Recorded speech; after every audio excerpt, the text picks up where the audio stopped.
नमस्कार। BA part first की राजनीतिक विज्ञान की ई क्लास में आपका स्वागत है।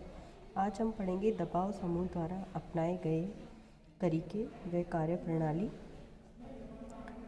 अपने उद्देश्यों की पूर्ति के लिए दबाव समूह द्वारा विभिन्न तरीके और विभिन्न तरह की युक्तियों को अपनाते हैं, जिनमें से प्रमुख निम्न है।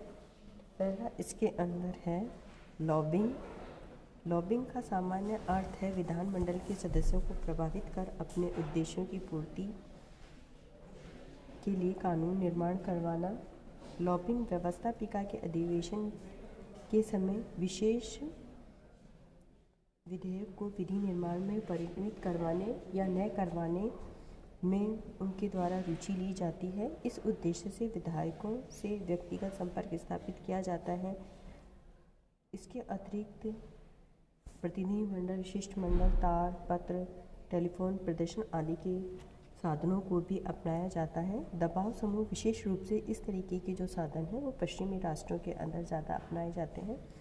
संयुक्त राज्य अमेरिका में इसका इतना महत्व बढ़ गया है कि लॉबी गोष्ठी कक्ष को कभी कभी विधानमंडल का तीसरा सदन कहा जाता है। इस कार्य हेतु अनेक समूह के बड़े कार्यालय होते हैं और उनके द्वारा हजारों अधिकारी व कर्मचारी लगे रहते हैं जो इस कार्य को अपने अंजाम तक पहुंचाते हैं। ये लॉबिस्ट 3 प्रकार से कार्य करते हैं। एक तो सूचनाएं प्रसारित करते हैं, अपने नियोजनकर्ताओं के हितों की रक्षा करते हैं तथा विधि के राजनीतिक प्रभावों को स्पष्ट करते हैं कि इसमें क्या चीज़ विधि निर्माण के लिए स्पष्ट है। दूसरा साधन उनके द्वारा अपनाया जाता है प्रचार व प्रसार। अपने उद्देश्यों की प्राप्ति जनता को अपने पक्ष में करने के लिए सद्भावना का निर्माण करने और अपने उद्देश्यों की प्राप्ति में सहायक सिद्ध होने वाले लोगों के दृष्टिकोण को अपने पक्ष में करने के लिए विभिन्न दबाव समूह द्वारा वर्गीय या आर्थिक हितों को प्रभावित कर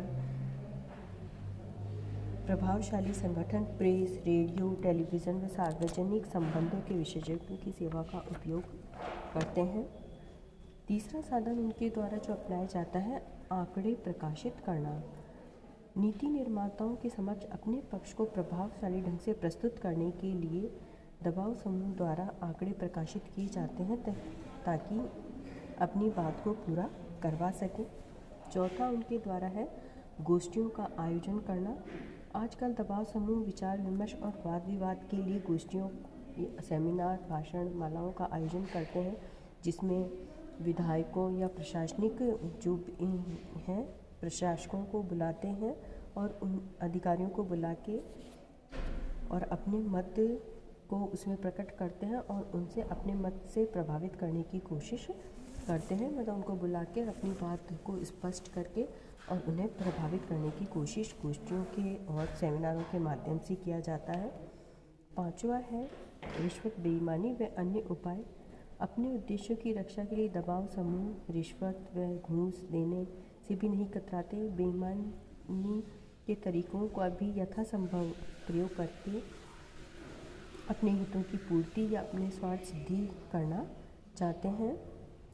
छठा है न्यायालयों की शरण। जब दबाव समूह समस्त प्रयासों के बावजूद अपने हितों को नहीं पूरा कर पाते या अपने हितों के अनुसार कानूनों का निर्माण नहीं कर पाते तो वह न्यायालयों की शरण लेते हैं। दबाव समूह न्यायालय में याचिका प्रस्तुत कर अपने पक्ष में निर्णय करवाने का प्रयास करते हैं। उदाहरण के लिए भारत में सन 1969 में 14 मुख्य बैंकों का राष्ट्रीयकरण किया गया था। तब बैंकों के संचालकों ने अपने हितों की रक्षा हेतु मौलिक अधिकार का आश्रय लेकर न्यायालय से अपने पक्ष में निर्णय ले लिया था। सातवां जो है संसद सदस्यों के मनोनयन में रुचि। दबाव समूह ऐसे सदस्यों को चुनाव में दलीय प्रत्याशी मनोनीत करवाने में मदद देते हैं जो कि आगे चल के उनके हितों की अभिवृद्धि कर सके।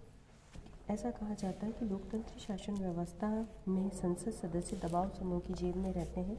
चुनाव के समय संसद सदस्यों को पैसों की आवश्यकता होती है चुनाव लड़ने के लिए, तो इनके द्वारा पैसों का उपलब्ध कराया जाता है या उनकी सहायता की जाती है। तो इन सब तरीकों के माध्यम से जो दबाव समूह हैं अपने हितों की रक्षा करना के लिए प्रयत्नशील रहते हैं या दबाव डालने का कार्य विधायकों या प्रशासनिक अधिकारियों पर करते हैं और अपने हितों की पूर्ति करते हैं। धन्यवाद।